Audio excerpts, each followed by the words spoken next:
Good morning. I'm in Phuket town today. I'm at coffee shop Cafe Ga.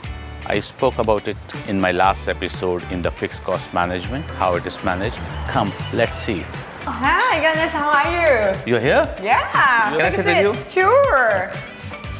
Last time I watched your YouTube about the restaurant, I just wonder what the pricing is done.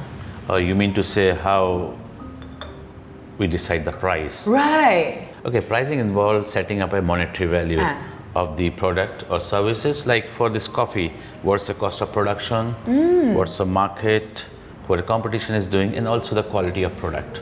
So you'll see the same coffee, we have a different price in different restaurants. All right. So it's all about what is the customer is ready to pay. Yes, it's all what customer ready to pay. We have to decide the range. Oh, what is the range? Range means putting a ceiling and putting a floor limit. So what is the ceiling? Ceiling is we can't keep charging, let's say again we take this coffee again, we can't keep charging very high price for this coffee. So there is a ceiling. If we go very high, the customer may not willing to pay.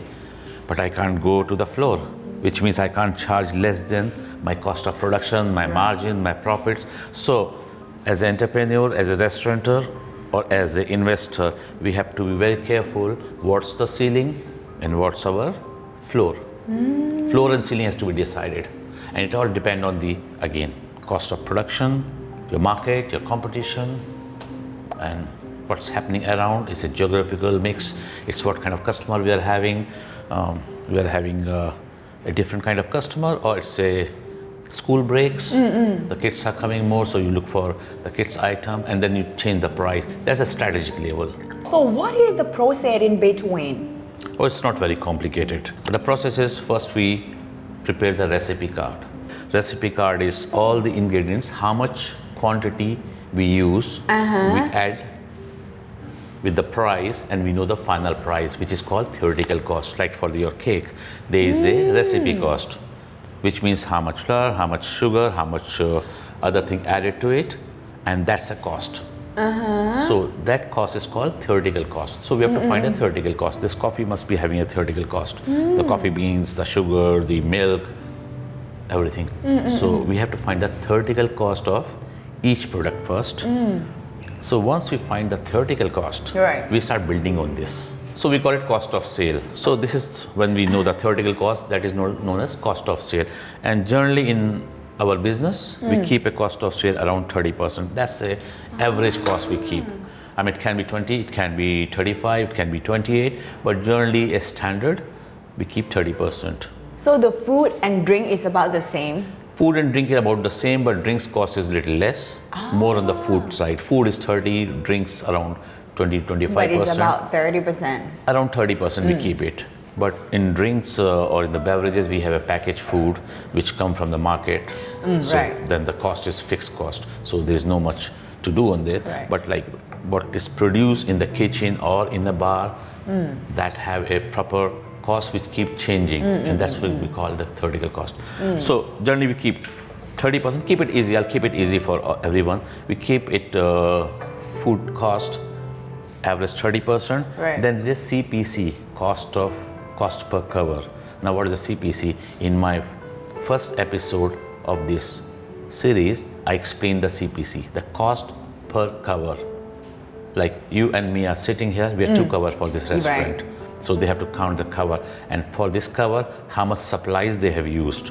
The cost of food is 30%, then CPC we keep 20%. If I add is 50%. So I remain with the contribution of 50%. And then we work on the fixed cost and other lease cost and all. And that's how the profitability is drawn. So do we have to follow just only one method, or do we have like variety or like selection of the method that we can decide it? Yes, there are many methods. There's a markup method, there's a portion cost method, there's a market penetration method, bundle pricing, dynamic pricing, there are many. But we decide pricing based on two levels.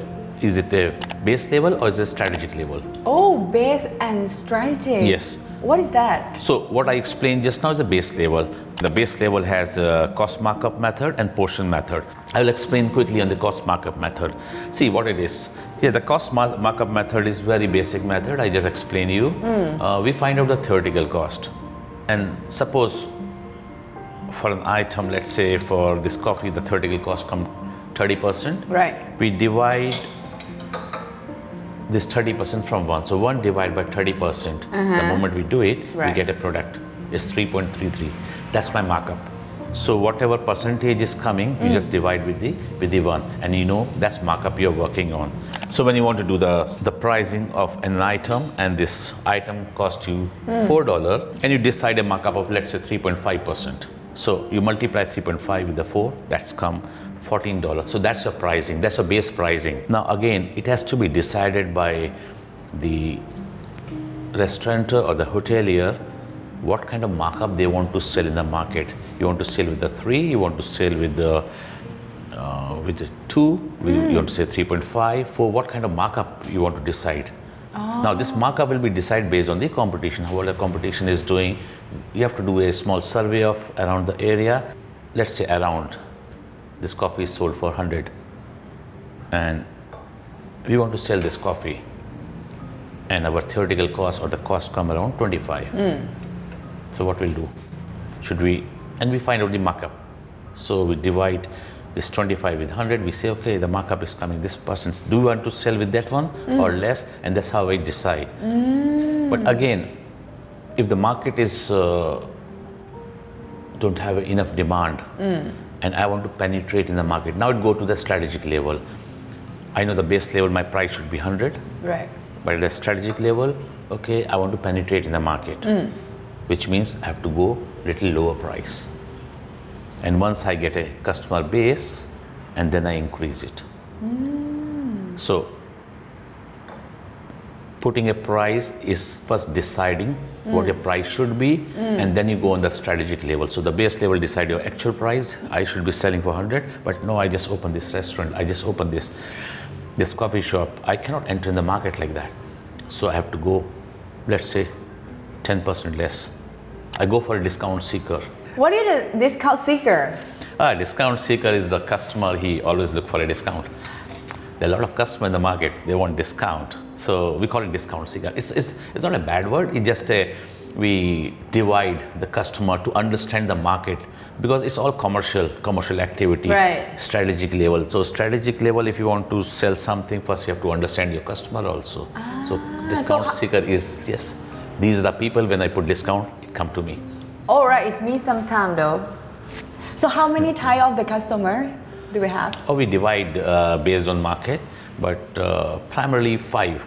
5? Oh. As for my understanding, but again based on market, based on location, it keeps changing. So what is that type?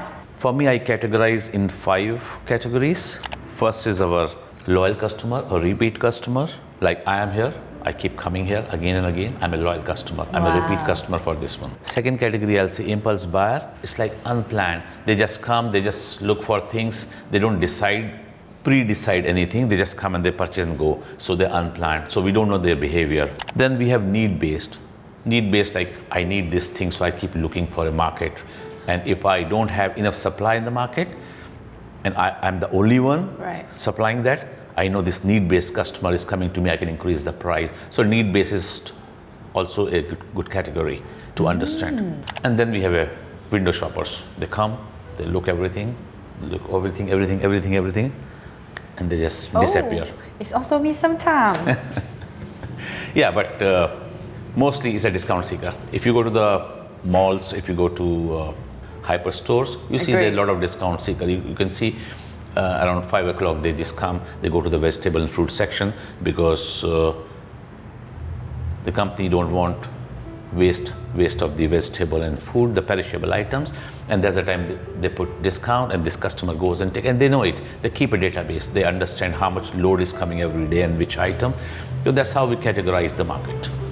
Agree. It's like especially lady like me, we have to see a discount first, and then we go inside and we feel like, oh, we are very valuable. Yeah. So this is very important category for us. Right. 2 are more important. One is a repeat, the loyal customer, and second is a discount seeker. Remaining 3, yes, they impact business, but not much. But these 2 impact business quite a bit. And in this coffee shop, I see mostly the loyal customer. I keep coming, I generally sit here, and I see the similar people keep coming. So I know how this coffee shop is managed is very well. They have a lot of repeat customer. They keep coming, they like the product, they like the service, they like the ambience, the cleanness and everything. And they keep coming. Oh, wow. So this is a very strong base. Oh, wow, that's very good information. So lastly, I just wonder whether the price is still remain the same or like keep changing to attract the customer. Yeah, price keep changing. Again, it's a strategic level.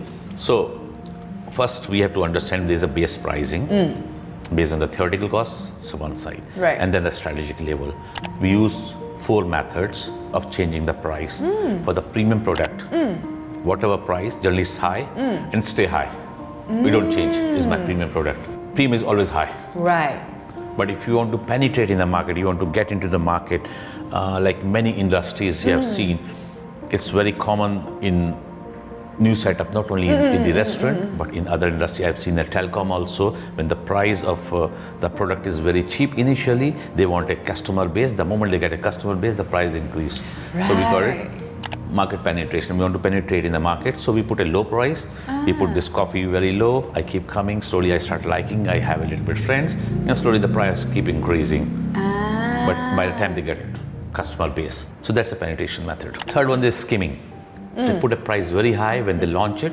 People try, they like or don't like is a different thing, but they put a price very high and slowly they reduce the price. They come back to the normal markup method, but initially they put very high. And you see it. You go to a mall, go to a big restaurant, you see new product is launched, new item New is arrival? there. Yes, not only in the food, in the clothes also. Right. Clothes also. I think it's a very industry. It's very industry. When the new line of clothes is coming, you see the price is 2,000. But after you wait for 2-3 months, same price, same thing, you'll getting for 1,800, 1,600. It's a very common practice, a skimming method. A new thing, because people want to be trendy. You see in the phones. Right. I launch a new phone, everybody want it, I put a price here. And slowly after a few months, price stay here. Right. The same product, but you skim you. So skimming method, which is okay, but that's how the industry works. Right. And then there's a loss leader. I mean, they put a price low, it's always low.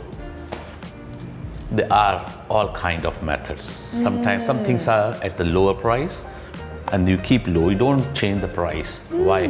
Because these are not the main item. I want to sell coffee, okay? I don't want to sell cake. I know people are not coming here for cake. They're coming for coffee. So I don't keep the price high or low, I just keep it as a add-on because overall increase my cover value. Right. I pay for this, I pay for this. So my actual payment is more. But because it's a cheap price, there's a little bit cheap price, many things are available, I purchase that. So it never price goes down, but they are just support for the main product. But this product, sometimes high, sometimes low, is a dynamic. Got it. Wow. So that is the pricing. So can you tell me what is next? Next one I'm going to talk about, because now I'm mostly talking about the restaurant. Right. I talk about cost, Right. price, I talk about fixed cost. Today we're talking about the pricing. So next one I want to talk about the full, how the profitability is being achieved. I So think the all price, the investor want to know this yes, if you want to go in the restaurant business, you have to understand all these things. Right. And then put your money in and step in. That's all I have for today. Thank you. Thank you.